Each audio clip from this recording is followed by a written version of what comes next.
হত্যাচেষ্টা, ভাঙচুর ও ভয়ভীতি দেখানোর মামলায় চিত্রনায়িকা পরীমণিকে আগামী 25শে জুন আদালতে হাজির হওয়ার আদেশ দেওয়া হয়েছে।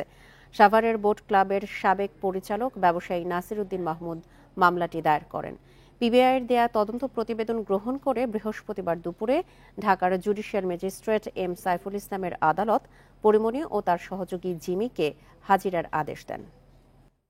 ঘটনার 2.5 বছর পেরিয়ে গেছে। চিত্রনায়িকা পরীমণির বিরুদ্ধে হত্যাচেষ্টা, ভাঙচুর, মারধরের যে অভিযোগ তুলেছিলেন ব্যবসায়ী নাসির উদ্দিন মাহমুদ, তা আমলে নিয়ে সমন জারি করেছেন আদালত।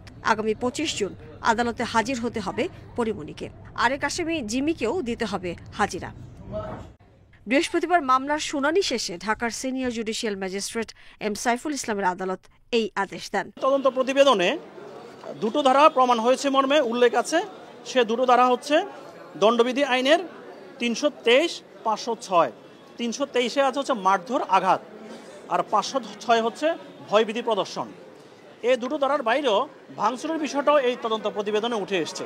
পিবিআই এর প্রতিবেদনে পরীমণির বিরুদ্ধে অভিযোগ প্রমাণিত হওয়ায় সন্তোষ প্রকাশ করেন মামলার বাদী। যে এত বড় একটা ক্লাবের মধ্যে এই ধরনের ঘটনা যে নালিশ সে করেছিল সেটা সম্ভব না, কোনোদিনই সম্ভব না।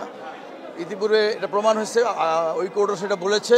পিবিআই চূড়ান্তভাবে তারা এটা সুন্দরভাবে একটি তদন্ত করে রিপোর্ট দিয়েছে। যদিও আমি বলবো যে এখানে যে আমাকে হত্যা করার চেষ্টা করা হয়েছিল সেটা আসলে আমি আরো খুশি হতাম। এদিকে পরীমণির আইনজীবী জানিয়েছেন, সমনের কপি হাতে পেলে পরবর্তী পদক্ষেপ নেবেন তারা।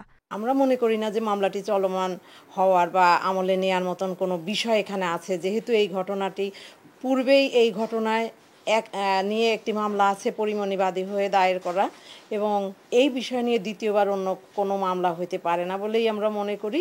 2021 সালের 8 জুন সাভারের বোট ক্লাব কাণ্ডের পরের বছর 7 জুলাই ঢাকার সিনিয়র জুডিশিয়াল ম্যাজিস্ট্রেট রাজীব হাসানের আদালতে এই মামলা করেন ব্যবসায়ী নাসির।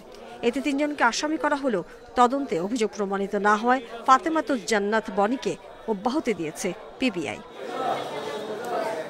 Mahmud Moumita, independent news.